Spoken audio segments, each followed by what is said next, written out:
Well, it's time for what is clearly everyone's favorite arc once again. It's everyone's favorite, right? Right? I mean, clearly Namco Bandai and Tech McCoy think so. So clearly it is.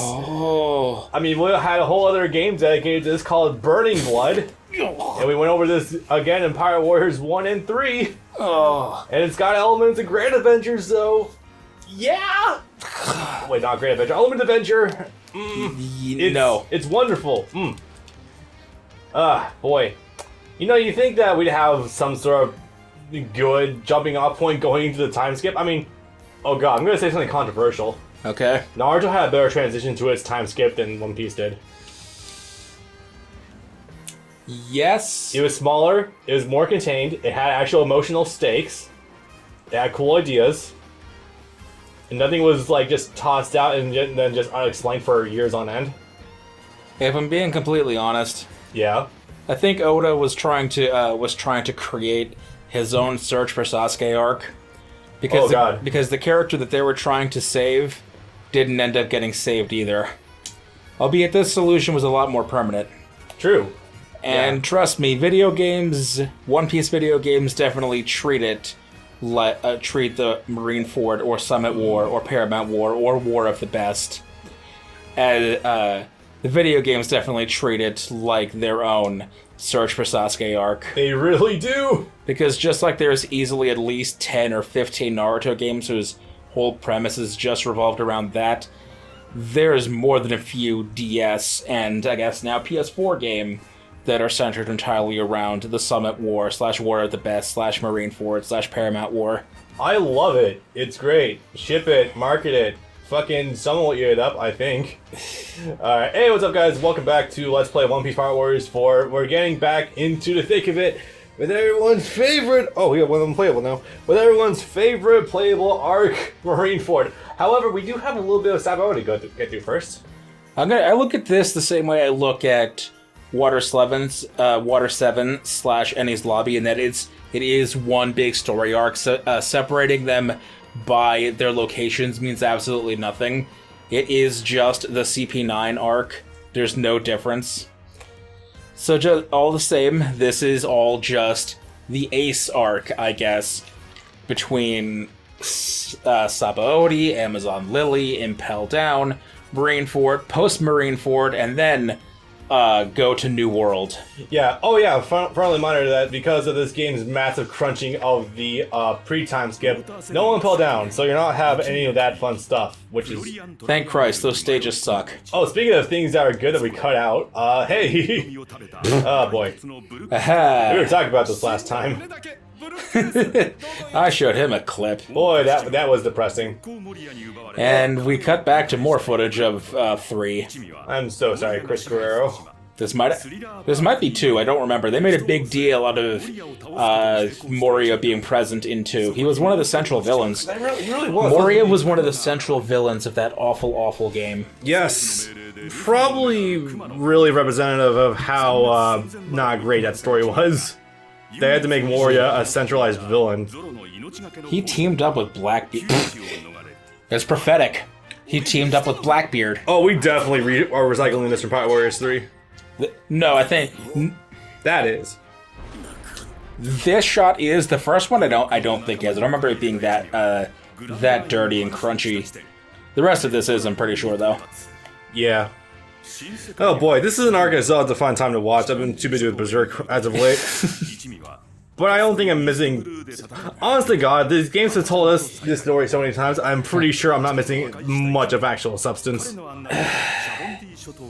You are, actually. There's a lot of important things that get set up. Oh god, we show a Shadow of one. There's a lot of important things that get set up in Thriller Bark that do not get paid off until Wano. Wait, what the hell? Celestial Dragons are descendants of the creators of the world government. Yes. I guess it makes sense since they're quote-unquote nobility and all, I just didn't think of those words. Huh. Celestial Dragon is a title. Yeah. They're basically, the children of the previous kings. Yeah. So I guess we're skipping the... I'm surprised they actually cut out the part where Luffy punches Carlos. Yeah, you think that would be a very important thing to show off, since that's You what... think that is disgustingly clean. Yeah, holy crap, Rayleigh. It's amazing we haven't... We've shown literally next to nothing about Shanks fighting people, but we still have Rayleigh playable all characters. Or First playable Shanks. kid. Yep. Inamuzo, anyway, he's actually been... He was playable in the Cruise games. Anyway, I don't think he's even had a model in the previous Pirate Warriors games. no mention whatsoever. No.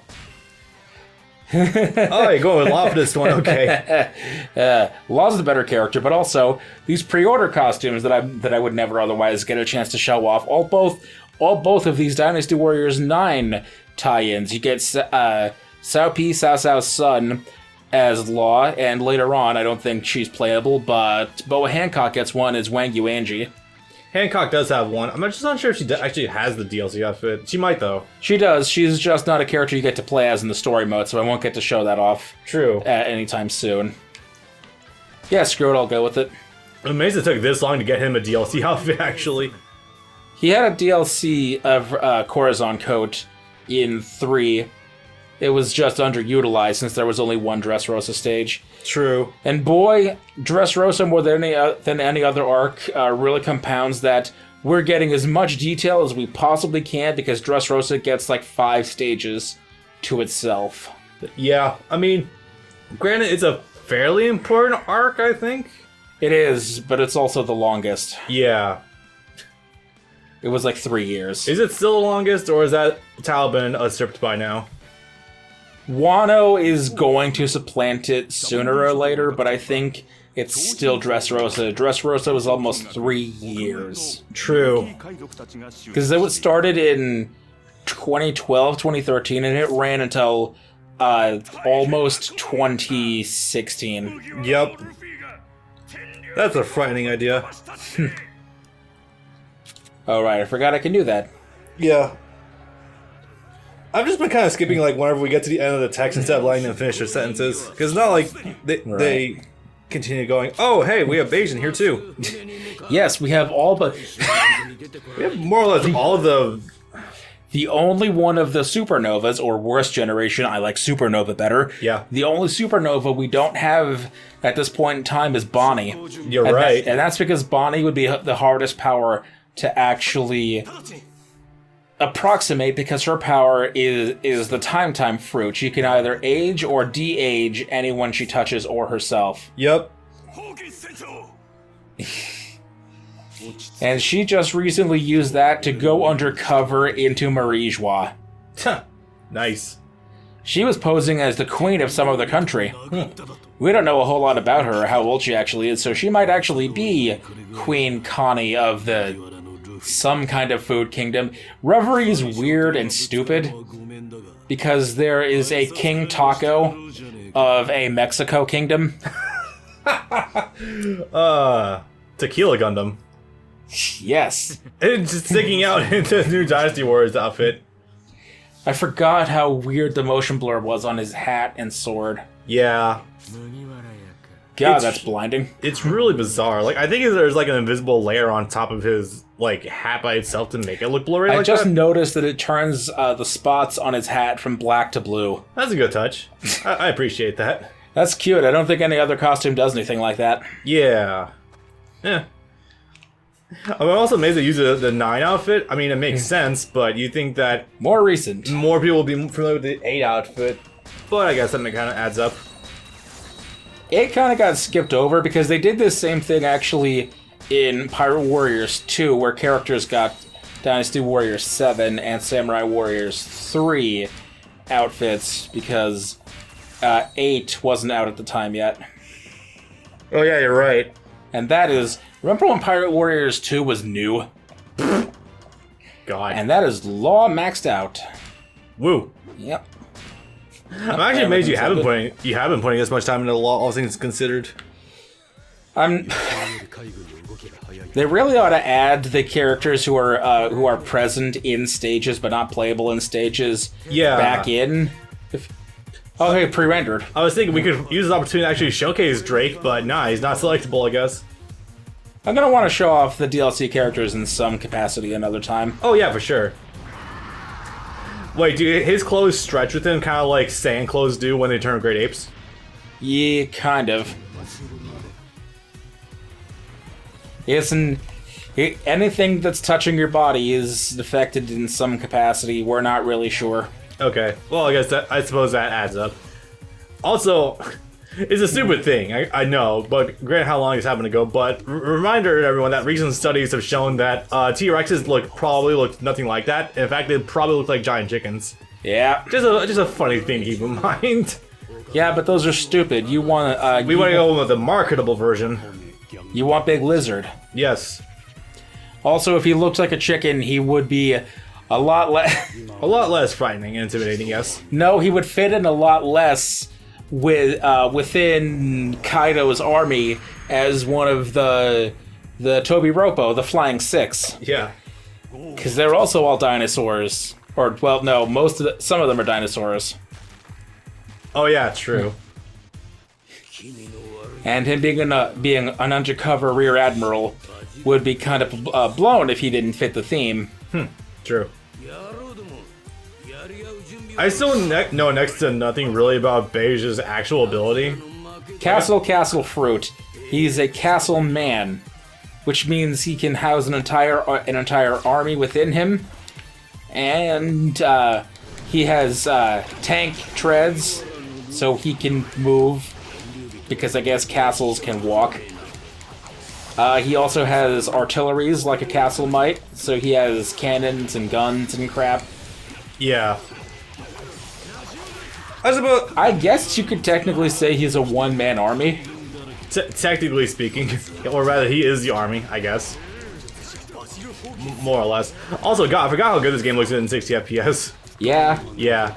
So, Law has, I think we've already alluded to this before, Law has received some adjustments from Pirate Warriors 3. R1 no longer deploys a manual room. However, consequently, you also get some more unique attributes to him, like new moves. New moves, obviously. Hi, PS4. Let's see. You didn't do the take a couple seconds to mute it. No, it should still be fine, though. If you say so. Yeah. Do you want to do that now? Nah, it's okay. Okay. Yeah, that new strong attack of his is actually really good. Let's see. I think also, like, whenever he uses room, I think he spawns in it himself, too, so it kind of limits the full maneuverability of it. Yeah, that's a problem. Yeah. Also, it's on his triangle, so he has no gimmick or strong attack, technically. Nope.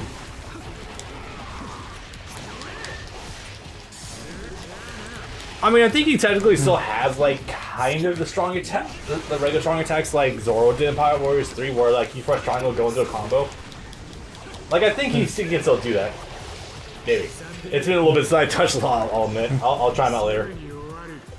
However, one cool thing about Law is that he is not either speed, flying, or strength, so, automatically off to an interesting start. No, Technique type, one of the only handful in the game.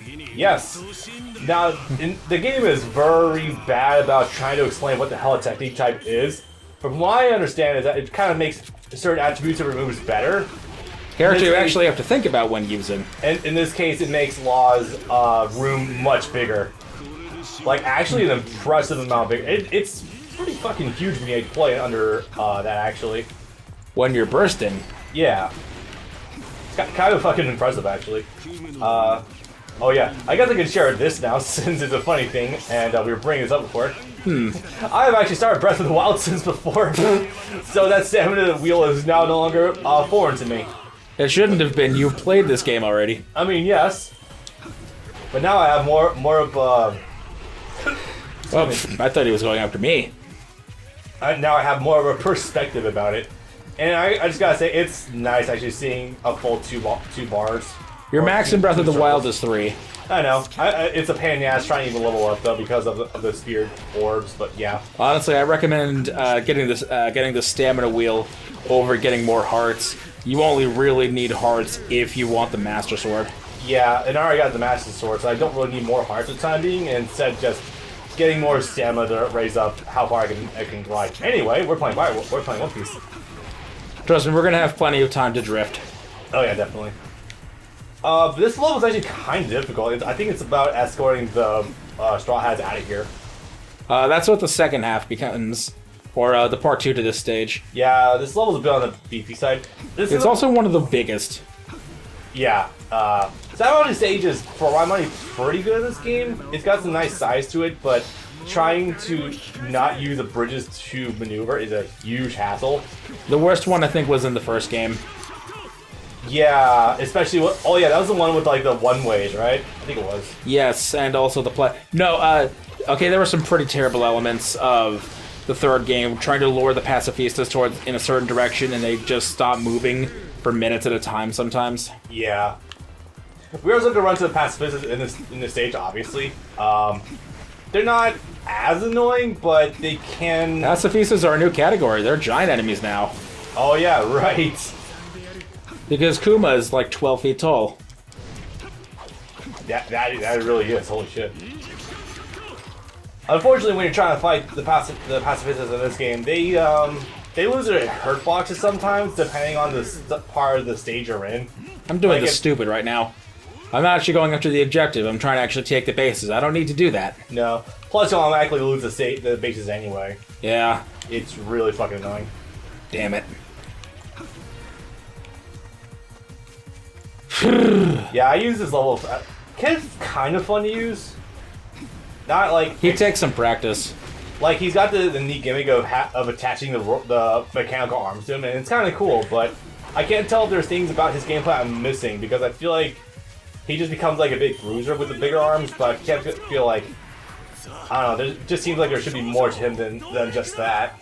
They want you to think he's complex. He's really not. He's just a power type. It's unfortunate because he's like I know you can shoot out your arms, and I'd be willing to bet they're probably going to do more damage, but I have no idea. Honestly, he's just a variant of Luffy. Yeah. Yeah, I haven't been able to find any deeper mechanics to him, so unfortunate. Yeah. And Luffy with the gears as well. Yup. Now I was actually thinking, we've been using time skip Luffy like all this time. I was thinking about using pre-time skip at least once so we can showcase how good Gear Second is. We can do that in the first stage of the New World. And then never again. The first stage of the New World where he's supposed to be time skip, I like that. That's what makes it funny. Yeah.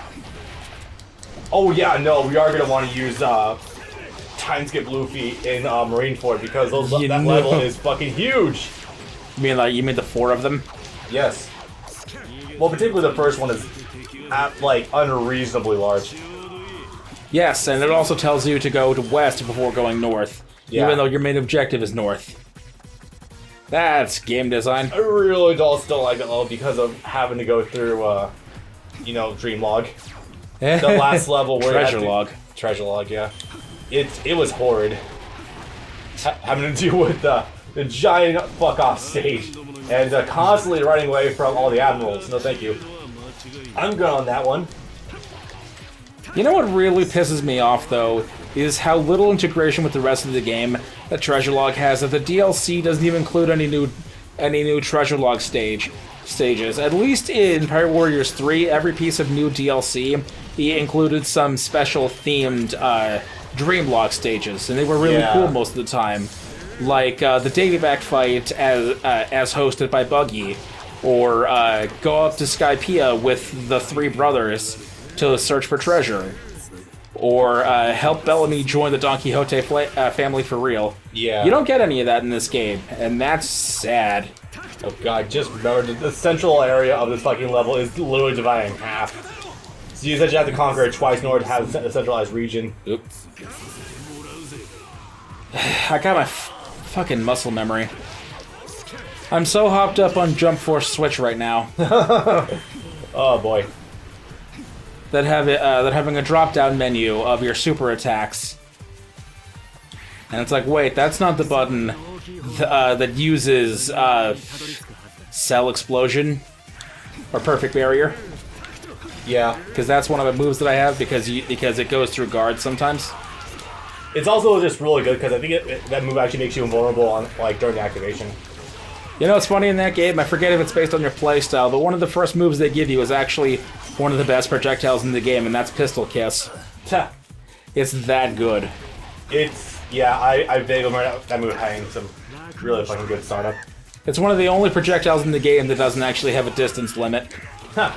Nice. And it also doesn't take a year to charge like a Kamehameha would. Nah. Oh yeah, I think you also have to escort every single one of the Straw Hats out here too. I'm not with the Straw Hats yet. I'm specifically just trying to help out the other Novas. Okay. That's the next stage. There are 2 Sabaody stages and something like 4 Marineford stages. And the worst part is you have to do the exact same thing with escorting the Straw Hats during New World as well. Yeah. No, thank you. I'm good. The 3 version was worse. Ugh. Kuma? Question mark? Yes, actually, because this one's talking. Yeah. You know, considering how mechanized Kuma already is at the end during the beginning of New World, it's not. Wow. It's not objectively wrong either way. Oh, okay. That was the end of the stage. Right, because they're just trying to get away from him / Kizuru. Wait, did Beige just say the 7 warlords are here as well? Yeah, what? You'll have to highlight that afterwards because I didn't catch that. Well, he's saying it right now too.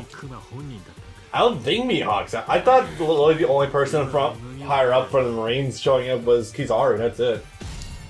It was. It would. Yeah, it would have been the admirals. Yeah. Because Marie Joie is literally right next door.